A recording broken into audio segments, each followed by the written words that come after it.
La casa del demonio de Indiana. En el 2014, un capitán de policía corroboró la historia de una casa encantada en Gary, Indiana, diciendo que creía firmemente en que en la casa había algo malo.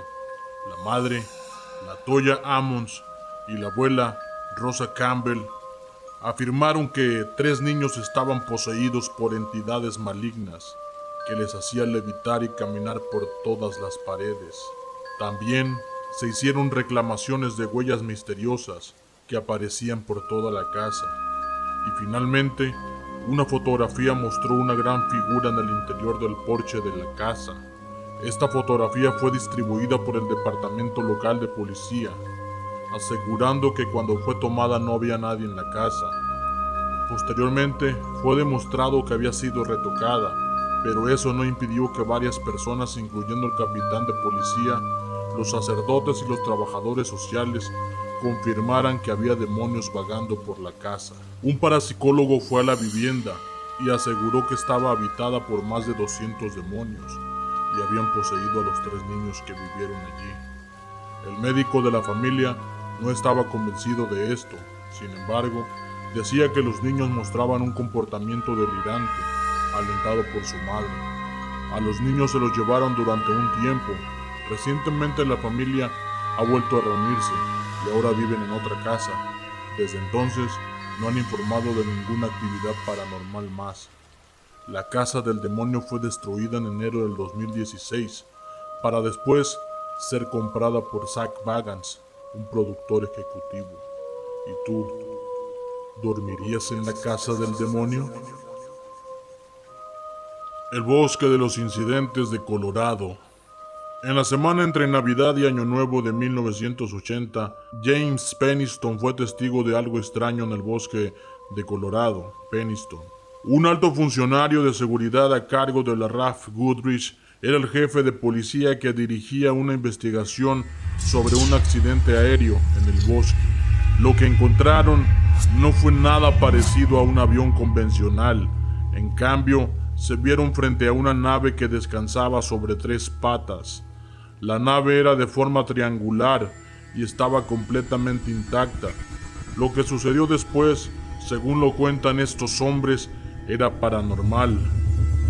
Peniston redactó un informe oficial que contenía afirmaciones de que sus radios funcionaban mal en presencia de la extraña nave. Había luces azules y amarillas que se reflejaban en la superficie y el aire que rodeaba la nave crujía con la electricidad. Tras anotar los símbolos que había al lado de la embarcación y de medir su tamaño, las luces de los lados de la superficie de la nave se intensificaron. A continuación, se elevó sin hacer ruido y se alejó a una velocidad increíble. En este instante había más de 80 policías en la zona y todos fueron testigos de su despegue. La investigación fue clasificada como un top secret. Esta es la historia de Decker y el diablo. En 1983, al preso Decker le habían dado permiso para asistir al entierro de su abuelo. Estaba en casa de sus amigos en Pensilvania, y mientras se lavaba las manos en el baño, de repente se vio aturdido y cayó al suelo. Cuando se recuperó tras el incidente, Bob Kiefer le preguntó qué le había pasado, puesto que tenía aruñones en las muñecas. Decker dijo que, mientras estaba en el baño, había tenido una visión de un anciano que llevaba una especie de corona. No mucho después, el agua empezó a gotear del techo de las paredes. Kiefer llamó al propietario pensando que las tuberías podrían tener una fuga. Sin embargo, se dio cuenta de que las tuberías estaban al otro lado de la casa y no estaban defectuosas. En ese momento, el agua dentro de la casa caía como si fuese lluvia. Los 2 hombres enseguida llamaron a la policía. Las cosas fueron empeorando y Decker comenzó a levitar y chocó contra la pared, a la vez que este iba siendo arañado por todo su cuerpo. Los oficiales John Bohan y Richard Wolver llegaron a la casa. Mientras Bohan creía que algo paranormal estaba ocurriendo, Wolver no estaba convencido de ello. Salieron de la casa sin saber qué redactar en el informe. Al día siguiente, 2 agentes diferentes desafiaron las órdenes de Wolver y visitaron la casa para ver si podían averiguar qué había sucedido. William Davis y John Rundle afirmaron que habían sido testigos de todo lo que había en la piel de Decker, así como verlo levitar. Cuando Decker fue llevado de vuelta a prisión, algunos de los oficiales de policía de servicio aseguran que veían caer agua por las paredes de su celda. Llamaron a un plomero, pero se fue inmediatamente después de lo que ocurría allí dentro. La mayoría de los agentes están totalmente convencidos de que Decker estaba poseído por el diablo. ¿Y tú sobrevivirías una noche en la celda con Decker?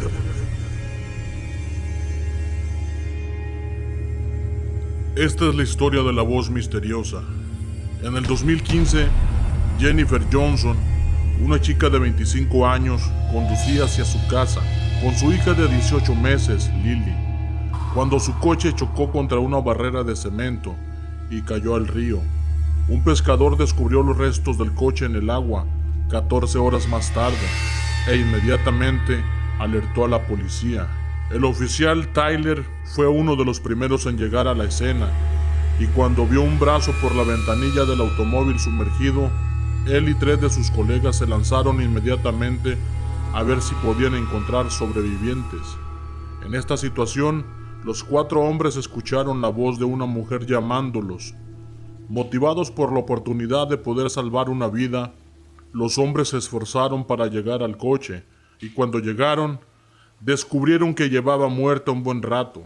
Lily estaba afortunadamente fuera del alcance del agua helada. Los oficiales al principio no la vieron, pero tan pronto como pudieron darle la vuelta al coche, vieron a la niña salir de él. Lily estaba inconsciente, pero sus párpados se movían. Había esperanza de que aún estuviera viva, y se recuperó tras ser trasladada al hospital. Los agentes de policía no sabían de dónde venía esa voz misteriosa, pero eso fue lo que les permitió salvar a Lily. Esta es una historia que sucedió en Silbury Hill. Un sargento de policía que estaba fuera de servicio conducía por una carretera cerca de Silbury Hill en julio del 2009, cuando vio lo que parecía ser 3 agentes forenses vestidos con batas blancas en un campo y mirando algo en el suelo. Se detuvo para investigar, cuando se dio cuenta de que las 3 figuras medían más de 2 metros de alto y eran rubios. Al acercarse a ellos escuchó un sonido de reverberación de electricidad estática en todo el campo. Cuando los oficiales se dieron cuenta de su presencia, corrieron hasta desaparecer de su vista, más rápido de lo que un humano sería capaz de hacerlo. De acuerdo con el sargento, los 3 seres corrieron hasta desaparecer de su vista, más rápido de lo que un humano sería capaz de hacerlo. De acuerdo con el sargento, los 3 seres inspeccionaban un círculo que se había aparecido en la cosecha unos días antes. Después de este suceso paranormal, el sargento decidió ponerse en contacto con expertos en ovnis y llevó al lugar de los hechos a los investigadores Andrew Russell y Colin Andrews. La comisaría de policía de Wiltshire no tenía avisos del avistamiento, afirmando de que era una cuestión personal, ya que el sargento estaba fuera de servicio en el momento del incidente. Russell y Andrews estaban convencidos de que el policía había visto algo de otro mundo. Esta es la historia del Teatro Capitol. El ayudante del sheriff Dave Murphy era un escéptico, hasta que trabajó en la seguridad del Teatro Capitol en Salt Lake City en el 2012. Murphy desmintió todo lo que había escuchado sobre los hechos paranormales, hasta que él mismo vio las sombras oscuras que se movían a través de las paredes por la noche. También escuchó voces y música, y finalmente un espectro apareció en medio del escenario en una ocasión. Incluso Murphy vio una mujer vestida con ropa que databa de los años 1900.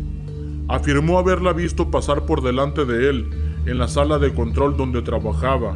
Murphy también llegó a decir que con el tiempo las sombras que vio la primera vez lo atacaron físicamente. Blair Fowler, director administrativo del centro del condado de Salt Lake City, también había experimentado fenómenos paranormales en el edificio, y se cree que el principal culpable es el fantasma de una mujer de 17 años que murió en un incendio en el teatro en 1947. ¿Y tú irías a una función a este teatro? Soul Collector. El oficial Frank Marra, ya retirado, fue uno de los agentes de policía encargados de buscar entre los escombros de las torres del World Trade Center en septiembre del 2001. Fue en el 2013, mientras le hacían una entrevista, cuando se acordó de encontrarse con algo paranormal durante sus largas horas de trabajo en la zona. Uno de los detectives que también fueron entrevistados mencionaron haber escuchado algo acerca de un cuento fantasmal de un antiguo trabajador de la Cruz Roja que se les apareció a algunos de los oficiales mientras estaban trabajando. Al escuchar la declaración del detective, Marra recordó haber visto a una mujer de negro, vestida con un uniforme de la Cruz Roja, que apareció varias veces mientras él trabajaba. Varios agentes de la policía que también habían estado en ese lugar después de los ataques afirmaron haber visto grandes sombras entre los escombros. Después de haber visto y oído todas las experiencias, Marra cree que lo que vio era realmente un colector de almas. Esta historia se llama Cámara de Vigilancia. El oficial Romero estaba de guardia por la noche en Nuevo México, en el 2014, observando las cámaras de vigilancia instaladas en toda la zona. Las cosas iban bien, hasta que vio algo extraño en una de las cámaras localizadas en la entrada de la estación. Se dio cuenta de que estaba viendo una especie de figura fantasmal. La puerta de entrada de la comisaría estaba bloqueada y disponía de un sistema de alarma, por lo que Romero sabía que no podía tratarse de una persona humana. Cuando le contó esto a sus superiores sobre lo que había visto, la mayoría de ellos le creyeron. Algunos incluso le contaron sus propias experiencias, diciendo que a menudo escuchaban ruidos extraños e inexplicables en el edificio, y que también habían experimentado avistamientos extraños en el vestíbulo. Romero transmitió su historia en televisión, diciendo que él cree en fantasmas y piensa que lo que vio tuvo algo que ver con los asesinatos no resueltos en ese lugar, en esa zona donde él cuidaba durante los últimos años. Esta es la historia de la bruja que puso de rodillas a todo un pelotón. Cuando el infante de Marina Johnny Cárdenas vio que una sombra se acercaba a él, no sintió miedo, hasta que se percató de que ésta no tenía pies. Aunque tenía el fusil terciado al hombro y listo para ser usado, no intentó levantarlo porque estaba realmente aterrado por lo que estaba viendo. Tenía el tamaño de una persona, no venía ni tan rápido ni tan lento, pero venía directo hacia mí, dijo el infante de Marina, y lo hacía sin apoyarse en tierra, venía volando, contó el infante Johnny Cárdenas. Eran más o menos la 1 de la madrugada, y aunque esa noche no tenía que prestar guardia, estaba acompañando a Rodríguez, otro soldado, uno de sus buenos amigos que desde días atrás estaba siendo acosado por una presencia maligna, al parecer una bruja. Los militares se encontraban en ese momento en las montañas de Carmen de Bolívar, por los lados del Salado, en un municipio llamado Chalán, Sucre. La madrugada en la que Cárdenas vio a este ente oscuro, confirmaron que lo que atormentaba a su amigo era una bruja. Cuenta el soldado que la presencia de aquel ente la empezaron a sentir desde que bajaron al pueblo, y su amigo, un picaflor empedernido, entabló relación con una muchacha a quien enamoró y luego dejó, días después de haber regresado a la espesura de las montañas para seguir con el patrullaje. Las noches del infante enamoradizo empezaron a ser extrañas. Rodríguez empezó a sentir golpes mientras dormía en la hamaca. Se levantaba exaltado, creyendo que nosotros sus compañeros le estábamos jugando una broma, pero no era así. Los golpes, según él, eran cada vez más fuertes, relató Cárdenas. El pánico invadió a aquel militar picaflor cuando una de aquellas noches lo golpearon muy fuerte. Intentó levantarse de su hamaca, pero no pudo. Según le contó a uno de sus camaradas, una fuerza lo mantuvo oprimido sin poderse levantar de donde estaba. Quiso gritar, sintió que lo hizo, pero al parecer ninguno de sus compañeros de escuadra, ni siquiera los que dormían a su lado, lograron escucharlo. Cárdenas relató que los demás solo se percataron de que algo ocurría cuando escucharon un fuerte golpe seguido de un disparo. Una de las sogas que sostenía la hamaca de Rodríguez fue cortada y él cayó a tierra. En ese momento, como los militares dormían con el fusil listo para reaccionar en caso de una emboscada, su arma se disparó. La detonación nos despertó a todos y nos levantamos con el fusil montado, porque pensamos que se nos había metido la guerrilla. Lo único que escuchamos y que alcanzamos a ver fue un aleteo de una sombra gigante que se alejaba entre los árboles. Parecía un pájaro enorme. Esa misma noche el soldado asustado pidió permiso a su comandante de escuadra para bajar de la montaña y buscar al sacerdote del pueblo. Se percató de que necesitaba la ayuda de Dios. Cárdenas lo acompañó, el cura lo bendijo y le dijo que enfrentara a aquel ente maligno que lo estaba persiguiendo. También que le gritara en voz alta que él estaba con Dios y con Jesús, y que si lo volvía a ver, rezara con toda la fe para poder alejarlo. Un par de noches después, Rodríguez tenía que prestar guardia. Le pidió a Cárdenas que lo acompañara porque estaba realmente aterrado, tenía mucho miedo. Tenía miedo de quedarse solo. Sobre la 1 de la madrugada los uniformados empezaron a sentir que les tiraban, según Cárdenas, como con piedritas pequeñas. Creyeron que se trataba de una broma de los otros soldados, pero no entendían de dónde llegaban. Rodríguez empezó a asustarse. Miré hacia la espesura de la noche y no vi nada raro. Comencé a escuchar un ruido que provenía de un sector. Alisté mi fusil y apunté hacia aquel ruido. Una sombra sin pies se iba acercando poco a poco a mí. No sé en qué momento la tuve de frente, pero cuando la tuve muy cerca de mi rostro y la pude ver, tenía el rostro de una viejita muy fea. Muy fea y muy arrugada. Cuando su rostro se estrelló con el mío, emitió un chillido que aún no sé cómo describir, pero lo que no he podido olvidar fue un sonido entre un llanto y una carcajada burlona, típica de las brujas.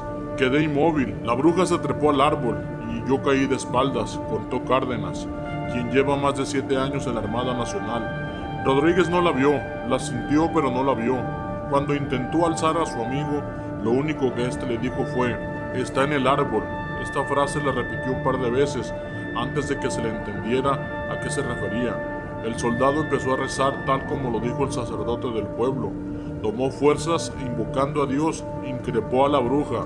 Según Cárdenas, todos los militares de la cuadrilla y su comandante se levantaron y de rodillas se unieron a los rezos de Rodríguez, mientras que él se hallaba tendido en el suelo. Cuando los rezos de los soldados se unieron, la bruja empezó a mover con fuerzas las ramas del árbol.